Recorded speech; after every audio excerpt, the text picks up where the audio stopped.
Eu quero convidar você a abrir a sua Bíblia comigo, no livro de Isaías, capítulo de número 6.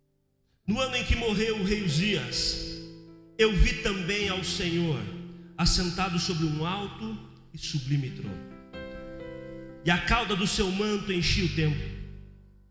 Serafins estavam por cima dele, cada um tinha 6 asas, com 2 cobriam os seus rostos, e com 2 cobriam os seus pés, e com 2 voavam.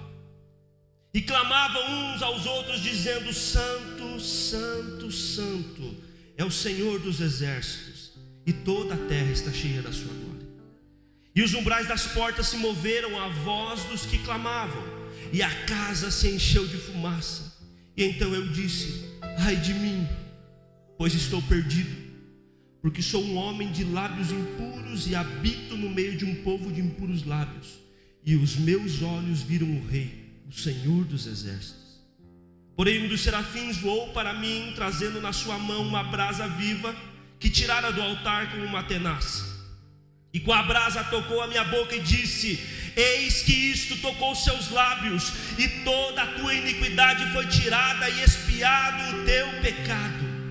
Depois disso ouvi a voz do Senhor que dizia: a quem enviarei?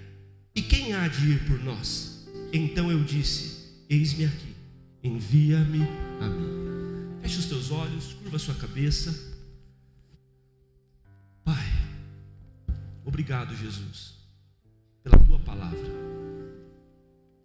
Deus, eu de mim não tenho nada para oferecer, e esse povo não está aqui, ó Deus, para ouvir alguém, está aqui para ouvir o Senhor, o nosso Deus, o dono da igreja, Criador de céus e terra. Eu te peço em nome de Jesus Cristo, Espírito Santo, ministra os nossos corações essa noite. Deus, sonda os nossos corações, sonda o coração da tua igreja. Deus, aquele que chegou aqui abatido, cansado, desanimado, em nome de Jesus Cristo, levanta-o, fala com cada um de nós. Ah, o Senhor é maravilhoso. O Senhor nos conhece o mais profundo do nosso ser, e o Senhor sabe da forma que cada um de nós entende. Eu te peço em nome de Jesus Cristo, ministra os nossos corações, nos alimenta com a tua palavra. Meu Pai, cerca esse ambiente com o teu fogo, coloca anjos ao redor dessa igreja, meu Pai. Deus, sela, Deus, a nossa boca, os nossos ouvidos, a nossa mente, que nada venha atrapalhar o culto que é para o Senhor. É o que nós oramos em nome de Jesus, e quem concorda diz amém. Amém, irmãos? Esse texto é um texto muito conhecido, e talvez você já ouviu inúmeras mensagens acerca dessa palavra. E eu quero hoje expor esse texto, conversar com você sobre essa palavra, ser ministrado pelo Senhor. Esse é o desejo do meu coração, que o Espírito Santo fale com você, e que nós possamos essa noite aprender um pouquinho mais da palavra dele. O texto que nós lemos, ele vai falar acerca do profeta Isaías. É bem verdade que quando nós olhamos a Bíblia, nós não vamos encontrar muito material biográfico de alguns profetas. Essas informações são escassas na Bíblia. Mas ao contrário de Isaías, com Isaías isso é diferente.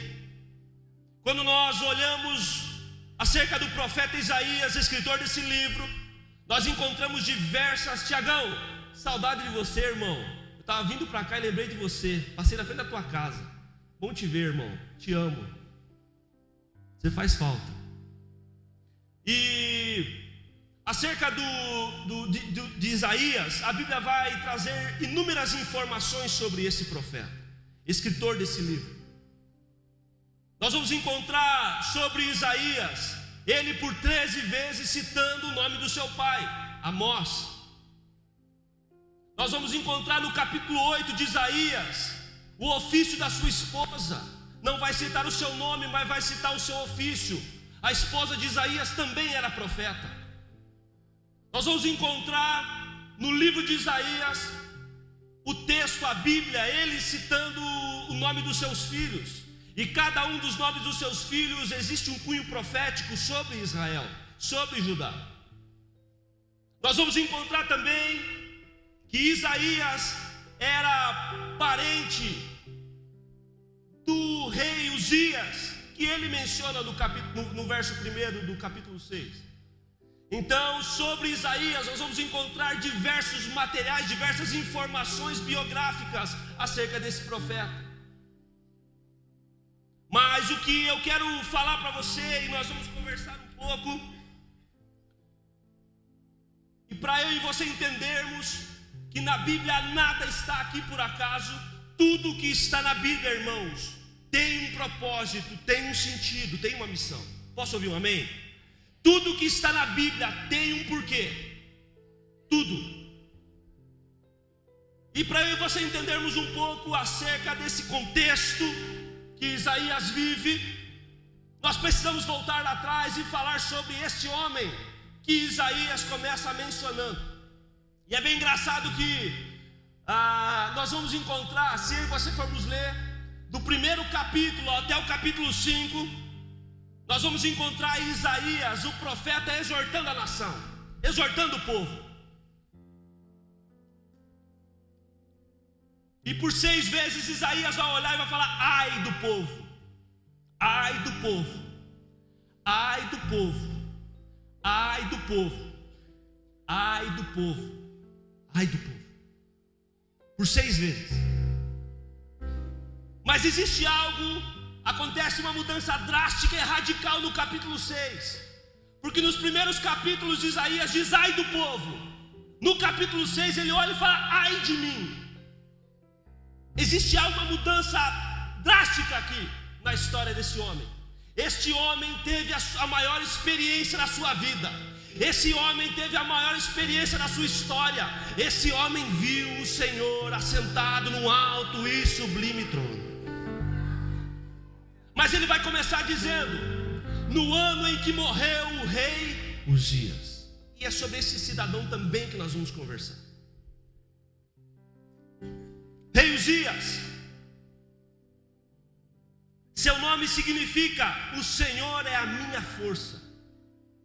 E sobre esse homem nós vamos encontrar a história dele sendo relatada em 2 livros da Bíblia: 2 Reis capítulo 5, ou melhor, 2º livro dos Reis capítulo 5 e 2 Crônicas capítulo 26.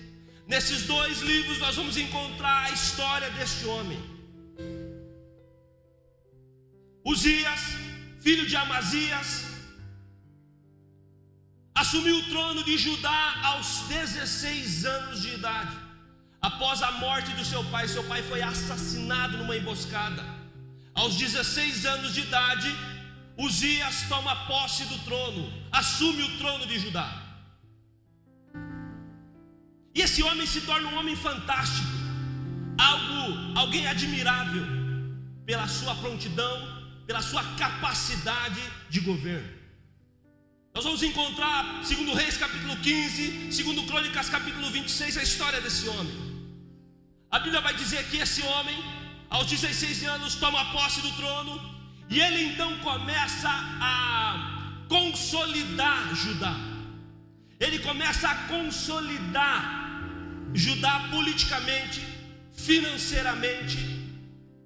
Esse homem começa a trazer organização sobre Judá.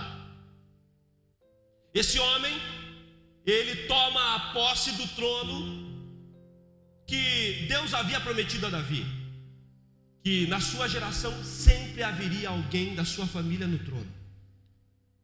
Uzias é resposta dessa promessa. Uzias, ele tem uma capacidade espetacular de conquista. Esse homem começa a conquistar, começa a crescer de uma forma extraordinária. Ele tinha uma inteligência de engenharia formidável. Ele era um cara além do seu tempo. Uzias constrói torres ao lado dos portões de Judá. Ele começa a levantar torres onde ele poderia cuidar da proteção daquela cidade. Ele reforça a proteção de Judá. Esse homem levanta torres também no deserto. Esse cara, ele cava cisternas inumeráveis também no deserto. E olha que coisa extraordinária.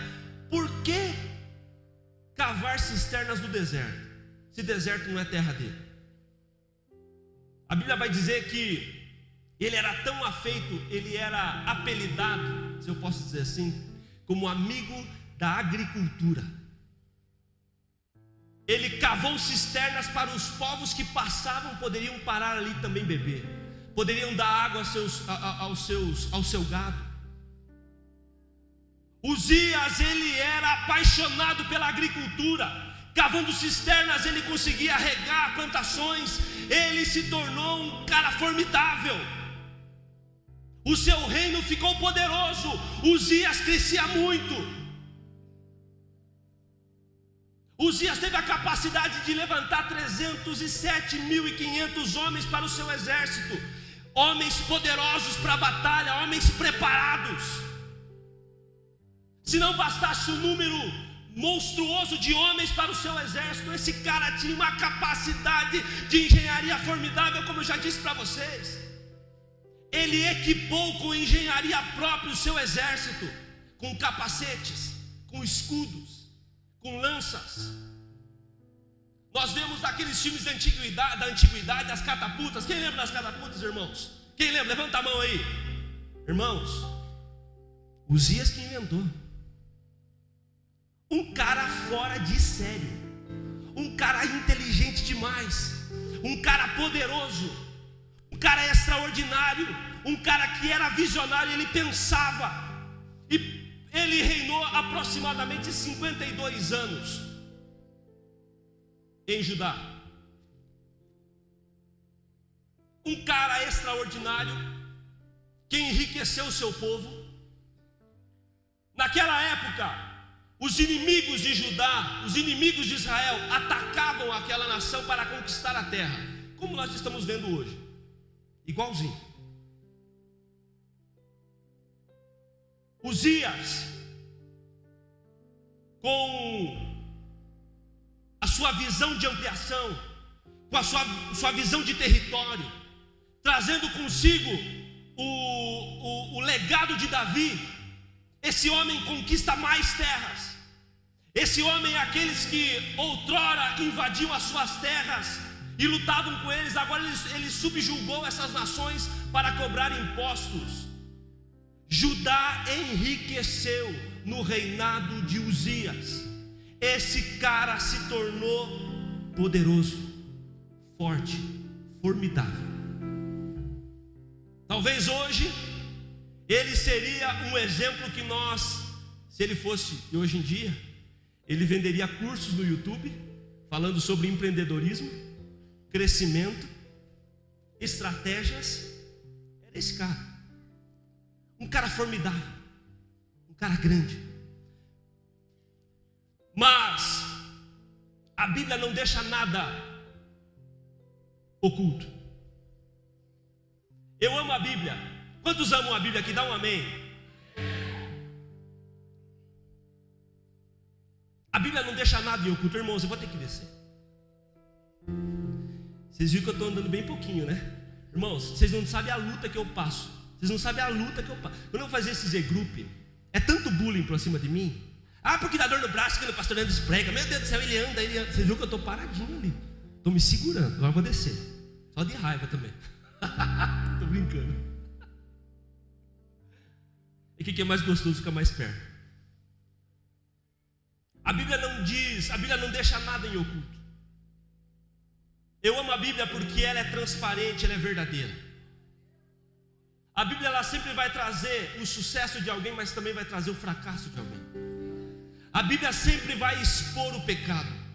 Na Bíblia nós vamos encontrar histórias de fracasso e histórias de sucesso. Nós vamos encontrar na Bíblia céu e também vamos encontrar na Bíblia inferno. Nós vamos encontrar na Bíblia a santidade, mas também vamos encontrar o pecado. A Bíblia ela não vai passar pano para o homem. A Bíblia sempre vai ser muito exposta, transparente. E na vida desse homem de sucesso, Uzias, não foi diferente. A Bíblia vai dizer, 2 Crônicas capítulo 26, que esse homem cresceu muito, se tornou poderoso. E amados irmãos, prestem atenção em algo. Se eu e você precisamos ficar atento em algo, é nisso. O crescimento vai trazer duas situações. Você crescer, se prepare para isso. Primeiro, oposição. Segundo, soberba. Cuidado. Primeiro, oposição. O inimigo não vai querer que você cresça. Se o inimigo vê você despontando, se prepare, ele vai tentar te atacar. Ele vai tentar puxar teu tapete. Ele vai tentar te derrubar. Se prepare. Venceu, se manteve firme, ok, se prepare. Cuida do teu coração, para que a soberba não tome conta dele, para que o orgulho não tome conta do teu coração. Pastora Vanessa, sabe o que eu aprendo com esse texto? É que nem todos nós, às vezes, estamos preparados para o crescimento. O crescimento é maravilhoso, mas o crescimento é perigoso. O crescimento é extraordinário, mas com ele também traz seus riscos. Lembra disso? Crescimento vai trazer oposição. Quando o inimigo não conseguir destruir você de frente, te derrubar de frente, puxando o teu tapete, cuidado. Ele vai tentar minar o teu coração. Cuidado. Com esse homem, o rei Uzias, não foi diferente. A Bíblia vai dizer que esse homem cresceu muito. Ele cresceu muito. O seu nome era conhecido por toda aquela região. O Egito conhecia Uzias pelo seu poderio militar, pelo seu poderio econômico. Uzias era conhecido pela sua inteligência, pela sua engenharia, pela sua agricultura, pelo seu gado. Uzias era conhecido por toda aquela região. E o pastor Márcio usou uma expressão um tempo atrás, formidável, que eu gravei na minha Bíblia. E eu vou usar ela aqui para falar de Uzias. Uzias estava grande demais para ouvir Deus. Uzias estava alto demais para ouvir Deus. A Bíblia vai dizer que a arrogância tomou conta daquele coração. A soberba tomou conta do coração de Uzias. Esse homem que outrora fazia o que era certo aos olhos de Deus. E a Bíblia vai dizer, se eu não me engano, no versículo 5 do capítulo 26 de 2 Crônicas, a Bíblia vai dizer que enquanto Uzias estava junto com Deus, caminhando com Deus, ele prosperou. Ele prosperou porque ele estava com Deus, caminhando com Deus, habitando com Deus. Um parênteses na mensagem. Quer viver crescimento? Ande perto de Deus. Caminhe com Deus. Pastor, eu não estou vivendo o extraordinário. Avalie a tua intimidade com Deus. A Bíblia vai dizer que enquanto Uzias caminhava com Deus, ele prosperou. Mas a Bíblia vai dizer também que pelo seu crescimento, pela soberba do seu coração, o seu coração foi inflamado pelo orgulho. A Bíblia vai dizer que Uzias se rebela contra Deus. E num determinado dia, Uzias olha o templo, pega o incenso, entra no templo para poder acender incenso no altar do incenso. Algo que apenas o sacerdote poderia fazer, o sumo sacerdote poderia fazer, no Santo dos Santos dentro do templo. Uzias olha e ele vai. Quando o sacerdote Azarias olha, vai atrás de Uzias e fala ao rei: você não pode fazer isso. A Bíblia vai dizer que o sumo sacerdote confronta o rei, enquadra o rei: você não pode fazer isso. Você não tem capacidade para fazer isso. Você não foi chamado para isso. E a Bíblia vai dizer que junto com o sumo sacerdote haviam 80 sacerdotes juntos. Uzias ficou furioso e ameaçou todos de morte. Olha o perigo do orgulho. Uzias foi chamado para ser rei e não sacerdote. Uzias foi chamado para governar uma nação e não para queimar sacrifício, oferecer sacrifício, queimar incenso. Uzias queria usurpar o lugar do sacerdote. A Bíblia diz que esse homem então ele se enfureceu, ele ficou possesso, ameaçou a todos de morte. E presta atenção nisso. Quando você e eu paramos para observar a história desse homem, nós vamos entender algo. Uzias estava com o seu coração tão contaminado que ele olhava e falava assim: eu não preciso de ninguém, eu sou autossuficiente, eu não preciso de um salvador, eu sou grande, eu sou poderoso. A figura do sacerdote aqui, irmãos, segundo Crônicas, eu não abri por causa do tempo, mas a figura do sacerdote aqui, ele vai trazer a figura de Jesus Cristo. O que o sacerdote fazia? O sacerdote era o elo entre o povo e Deus. Amém, irmãos? Quem está me entendendo diz amém. Eu vou subir ali para vocês entenderem melhor. O sacerdote, o sumo sacerdote, representava aqui, poderia ser tipificado como o tipo de Cristo. Ele fazia o elo entre o povo e Deus. Quando Uzias olha e ele deseja usurpar o lugar do sacerdote, ele fala assim: ó, eu não preciso de mediador nenhum, eu faço o que eu quero, eu vou para onde eu quero, não preciso de ninguém. E olha que coisa, Uzias aqui ignorou, usurpou, extinguiu a figura, o tipo de Cristo aqui. E a Bíblia vai dizer para nós que Jesus Cristo, Ele é o único mediador entre Deus e o homem. Amém? E sabe, irmãos, que eu estava estudando esse texto, meditando nele, e a gente começa a analisar a igreja, não a nossa igreja, mas a igreja de Jesus. E a gente começa a ver que os Uzias continuam aí, pastor Dodô. Quem é Uzias? Uzias é aquele que está na igreja, mas não se submete a Jesus Cristo. Os Uzias são aqueles que estão na igreja, gostam, vêm, mas salvação será mesmo? Será que Jesus vai voltar? Será mesmo que... mas eu tanto tempo eu ouço que Jesus vai voltar. Será que Ele vai voltar mesmo? Irmãos, a igreja de Jesus hoje, corre o risco de também negar Jesus.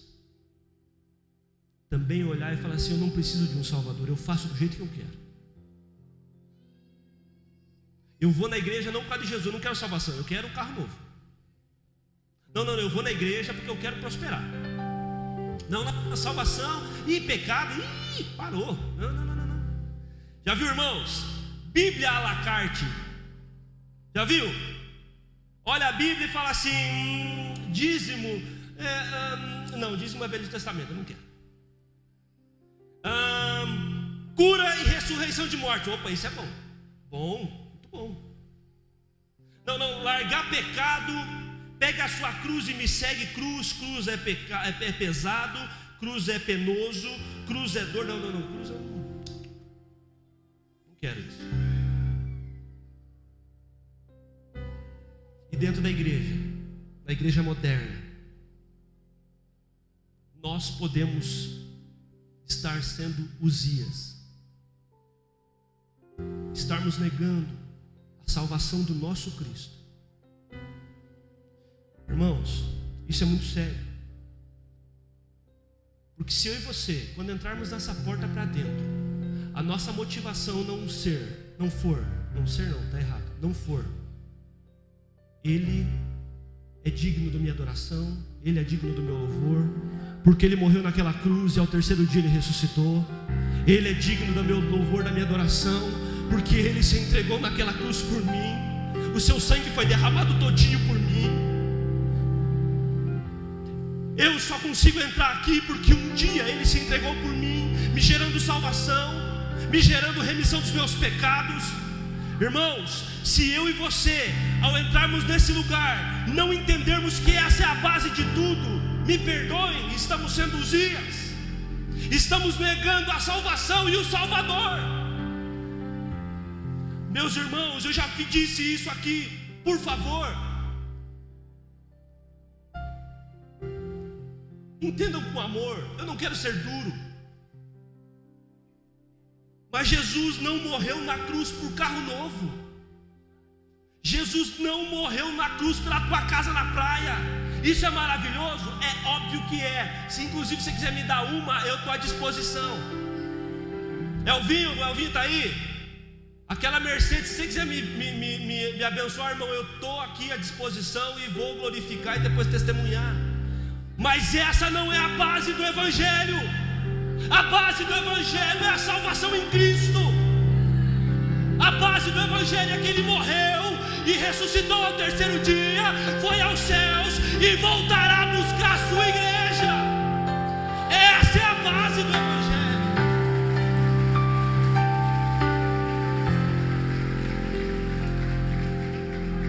Irmãos, não era nem isso que eu ia falar.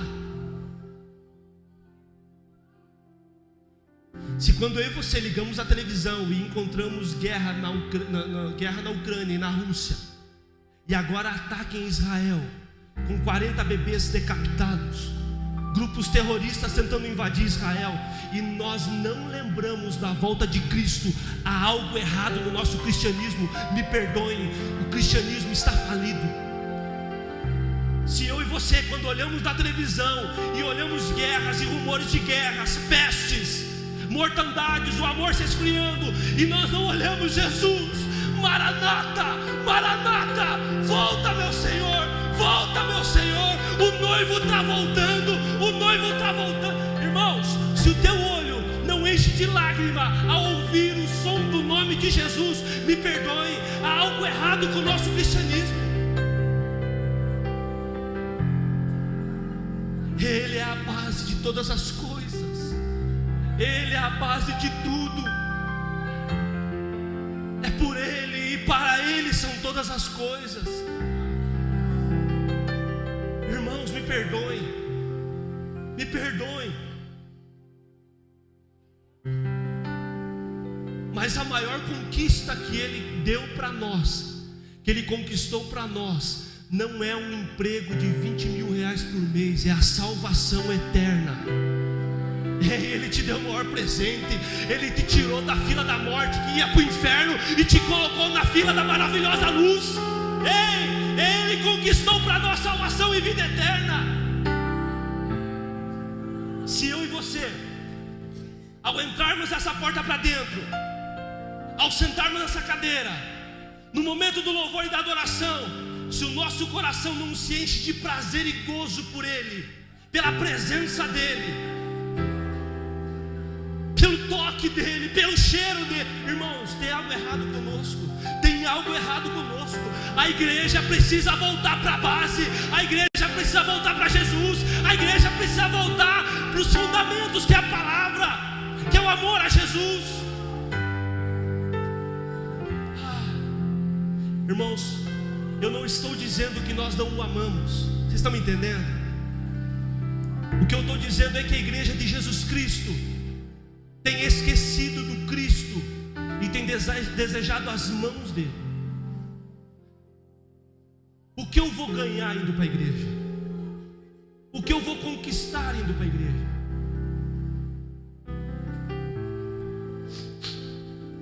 Uzias negou um Salvador.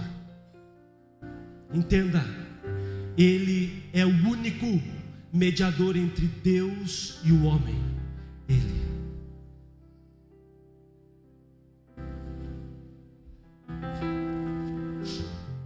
A Bíblia vai dizer então que quando o sacerdote enquadra Uzias e fala: pera lá, rei, você não pode fazer isso. A Bíblia vai dizer então que Uzias se enfurece, ameaça os sacerdotes de morte, e no mesmo instante a Bíblia diz que ele foi tomado de lepra na sua testa.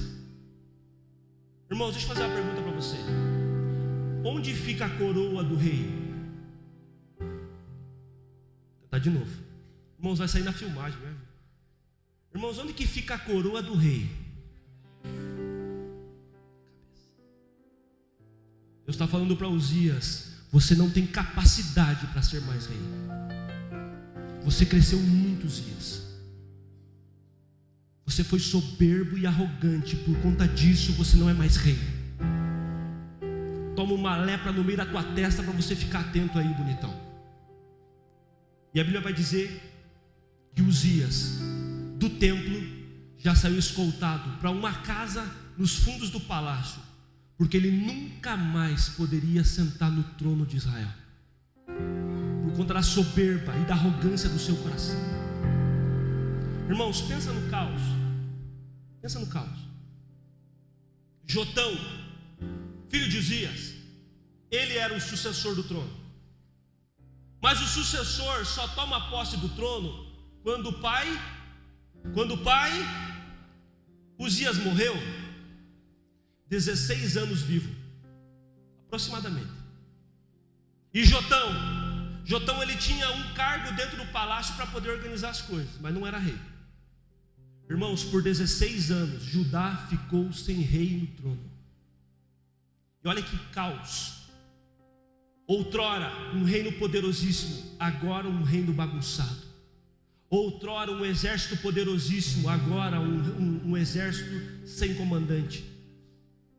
Outrora um povo que pagava tributo, um povo inimigo que pagava tributo para ele, agora é um povo que está atacando, porque sabe que não existe mais comandante dentro do reino de Judá. Não existe um rei no reino de Judá. E a Bíblia vai dizer então que Judá vira um caos. Me pergunte por que, eu te pergunto, o que vale 307.500 homens de batalha, poderosos na batalha, sem um comandante? Nas batalhas o rei ia junto, era o rei que comandava. Agora não tem rei no trono. Judá começa a empobrecer, o povo começa a ser atacado, e o rei e o trono vazio. Lembra que eu falei para você que nada está na Bíblia por acaso? Olha como que começa o texto. Isaías capítulo 6, verso 1. Nós lemos. Isaías diz assim, ó: eu vi o Senhor assentado num alto e sublime.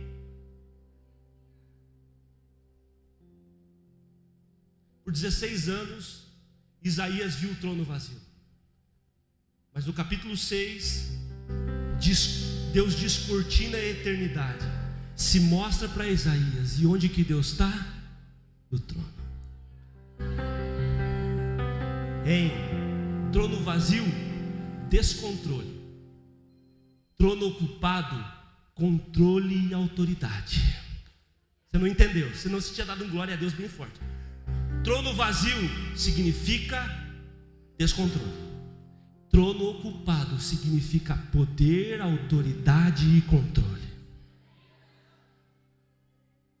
A ausência daquele povo, irmãos, era um rei no trono. Isaías, quando ele olha para o Senhor, ele diz: eu vi o meu Senhor assentado num alto e sublime trono. Quero dizer para você, o teu Deus não saiu do controle. O teu Deus continua assentado num alto e sublime trono. Ei, o homem pode até perder o controle, o pai pode perder o controle da sua casa, o prefeito pode perder o controle da sua cidade, o governador pode perder o controle do estado, o presidente então nem se fala. Mas ei, deixa eu te falar algo: o meu e o teu Deus, ele Ele não saiu do controle. O trono está ocupado. Deixa eu te perguntar, o que Isaías viu no trono? Deus. Cadê o texto? Não tem ali? Não, deixa, não tem problema. Ele vai dizer assim, ó, eu vi o Senhor. Cadê? Isso. Eu vi o Senhor sentado. Irmãos, Isaías não viu Deus de pé. Isaías não viu Deus coçando a cabeça e falou, e agora? O que eu vou fazer com Judá? Não. Eu vi o Senhor assentado, pleno, no controle de todas as coisas. Ei, esse é o Deus que nós servimos, daí. O nosso Deus está no controle. O nosso Deus está no controle. Existem guerras no mundo, o nosso Deus está no controle. Minha vida financeira está uma bagunça, está um caos. O nosso Deus está no controle. O meu casamento está virado num caos, uma crise. O nosso Deus não saiu do controle. O Deus que eu e você servimos, Ele é poderoso e Ele está sentado num alto e sublime trono.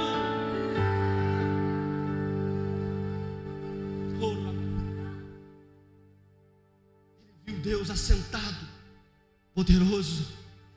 E Ele diz, o Senhor dos exércitos. O que estava acontecendo com Israel? Eles estavam sendo atacados por conta do coração de um rei, um coração soberbo. O povo estava sendo açoitado, passando por crise, inclusive no exército. Ele vai dizer o quê? Eu vi o Senhor dos exércitos, o Senhor poderoso nas batalhas. Ei, Deus não saiu do controle, não. Você está aqui e fala, pastor, você não conhece a minha história. Você não sabe como está a minha vida. Minha vida eu vivo num caos. Ei, o teu Deus não saiu do controle. Teu Deus não saiu do controle. Ele é soberano. Ele é poderoso. Ele é poderoso. O trono vazio significa descontrole. Deus no trono, Ele é poderoso, Ele é o Senhor, Ele é o Deus que nos guarda, Ele é o Deus que nos protege, Ele é o nosso Senhor.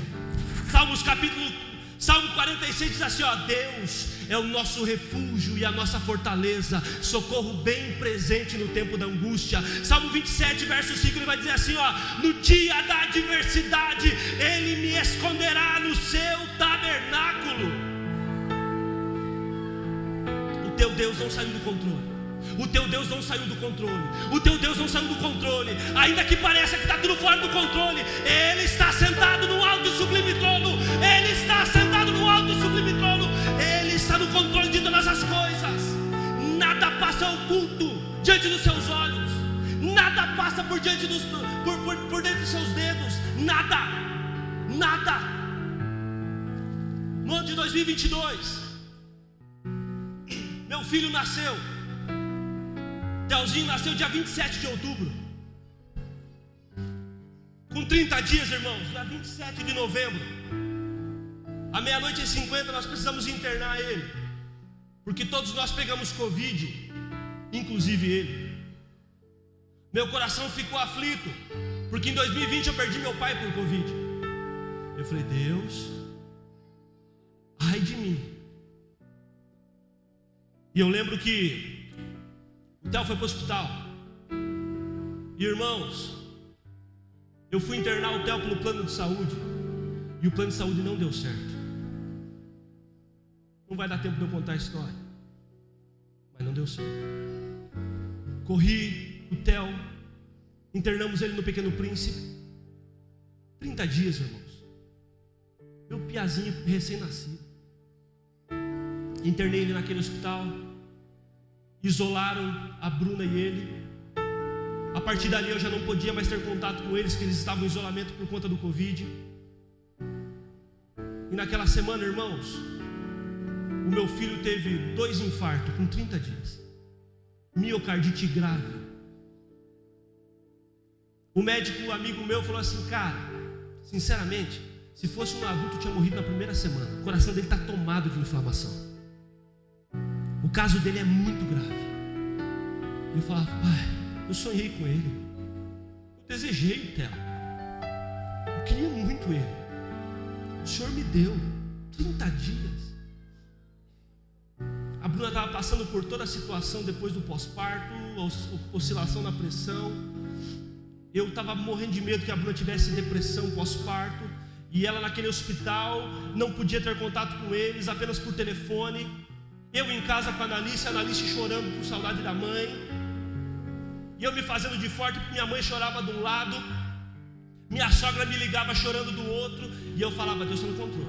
Mas dentro de mim, irmãos, eu estava destruído. E numa manhã a Bruna mandou uma mensagem para mim e falou: amor, olha, sinceramente, eu acho que não vai vingar. Ela mandou uma foto, ele estava amarelo, muito amarelo, o olho entreaberto, a boca aberta. Eu lembro que eu fui para o banheiro, eu não queria chorar perto da Analice para não desesperar ela, e eu falei: Deus,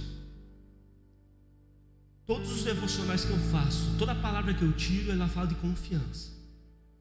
Pai, eu confio no Senhor, mas eu te entrego ele. Se o Senhor quiser levar, Pai, o Senhor me deu ele. 30 dias eu tive um piazinho. Está tudo bem. E durante 15 dias eu orava e falava: Pai, eu quero meu piazinho de volta. Eu quero ele. E a Bíblia, e Deus falava para mim: confia, confiança. Eu falava: Deus, eu estou pecando, onde que eu estou pecando, Deus? Eu estou pecando, eu preciso consertar. E a Bíblia, abri a Bíblia e era confiança, confiança. E um dia eu abri a Bíblia, Salmo 121, ele diz assim: ó, eleva os meus olhos para os montes e me pergunto: de onde virá o meu socorro? E o verso 2 ele responde assim: ó, o meu socorro ele vem do Senhor que fez os céus e a terra. Ele não deixará vacilar o teu pé, aquele que te guarda não tosquenejará. Eis que não tosquenejará e nem dormirá o guarda de Israel. O Senhor é quem te guarda, o Senhor é a tua sombra à tua direita. O sol não te molestará de dia, nem a lua de noite. O Senhor te guardará de todo mal. Ele guardará a tua alma, Ele guardará a tua entrada e a tua saída, desde agora e para sempre. Deixa eu contar para você. Final do mês agora, o Theo vai fazer 1 ano. Irmãos, escalando grade e tudo, irmãos. Fui na cardiologista há 2 meses atrás e ela falou assim: olha, sinceramente, o coração dele é perfeito e limpo, como se não tivesse acontecido nada com ele. Sabe só, ela falava assim: sabe o que acontece? É que eu vi ele no hospital. Eu peguei ele no colo lá no hospital, eu vi como estava o coração dele. O coração dele está perfeito. Ao mesmo tempo que parece que Deus saiu do controle, não esqueça: eu vi o Senhor assentado num alto e sublime trono. Eu vi o Senhor assentado num alto e sublime trono. Ele não saiu do controle. O nosso Deus continua no controle. Ele é poderoso, Ele é majestoso, Ele é infalível. Eu não sei o que você está passando, mas eu quero dizer para você: não desanima, não solta os betes, não ache que acabou. Ei, o nosso Deus está no controle. Ele está sentado num alto e sublime trono. Ele está sentado num alto e sublime trono. Ele continua no controle de todas as coisas.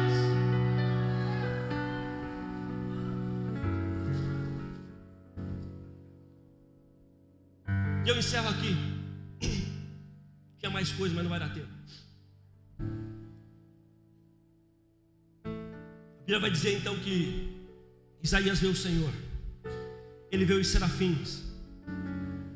E lembra que eu falei para vocês que aqui aconteceu algo drástico? Antes o homem que apontava o dedo, agora ele olha e fala assim: opa, examine-se, pois o homem é a si mesmo. Ai de mim, pois sou um homem de lábios impuros e habito no meio de um povo de impuros lábios. Os meus olhos viram o rei. Eu vou morrer, eu vou perecer. Estou sem salvação, ele vai dizer. A Bíblia vai dizer então que quando Isaías declara isso, imediatamente aquele lugar se encheu de fumaça. Era a presença doce dele. A Ele vai dizer então que esse homem então confessa o seu pecado e fala assim: ó, eu sou homem de lábios impuros, e eu habito no meio de um povo de impuros lábios, vou morrer. Imediatamente o serafim vai lá, pega do trono de Deus com a sua tenaz uma brasa viva e toca na boca de Isaías. E ele vai dizer assim, verso 7, veja lá comigo. Ele diz assim, ó, verso 6: imediatamente um dos serafins voou até onde estava, trazendo uma brasa viva, que havia tirado do altar com uma tenaz. Com ela tocou a minha boca e declarou: vê, isto tocou os teus lábios, a tua culpa será removida e o teu pecado está perdoado. Irmãos, essa igreja aqui é uma igreja que prega a palavra, ensina a palavra. Uma coisa que o pastor Márcio sempre tem nos ensinado: pecado não confessado vai dar ruim. A Bíblia vai dizer então que Isaías confessa o seu pecado. O serafim toca com a sua boca, com a brasa na sua boca, e ele é perdoado do seu pecado. Eu não vou ter tempo para explicar aqui, mas quero dizer para você algo. Se Isaías falasse: eu sou um homem de mente impura e habito no meio de um povo de impuramente, o serafim tocaria com a brasa na sua mente. Se ele falasse: os meus olhos são impuros e eu habito no meio de um povo ruim, o olho ruim também, ele tocaria no olho. O que eu quero dizer para você: o que tem te afastado de Deus? Qual pecado tem afligido e escravizado você? Talvez você está aqui hoje e fala assim: pastor, eu estou ouvindo a palavra, entendi que eu quero caminhar com Deus, mas tem coisa que eu não consigo. Confessa. Aquele que confessa o seu pecado e deixa, esse alcança misericórdia. Confessa. Fale para Deus. Seja claro para Deus: Deus, eu sou imoral. Deus, eu sou safado. Eu sou sem vergonha. Eu preciso dessa brasa na minha mente. Só que sabe qual que é o problema? A gente olha para Deus como se Deus fosse alguém distante. Oh, soberano, oh, majestoso. Ei, Ele é teu pai. Fala para Ele, não enrola, seja franco. Deus, meu pecado é aqui. Você precisa de ajuda? Nos procura. Isaías, ele confessou o seu pecado diante da maior experiência que ele teve na sua vida. E olha que coisa extraordinária. Não existe, não tem como alguém ter uma experiência como essa com Deus e continuar da mesma forma. Não existe alguém que teve uma experiência com o Senhor Jesus, o conheceu, o cheirou, sentiu Ele tocando, sentiu Ele falando e continuou da mesma forma. Não existe, não existe. Quando eu e você adentramos na sua presença, quando é descortinada a glória do Senhor sobre a nossa vida, quando Ele nos revela aquilo que Ele quer para nós, irmãos, não tem como nos manter a mesma pessoa. Quer dizer para você: busque experiências com Ele.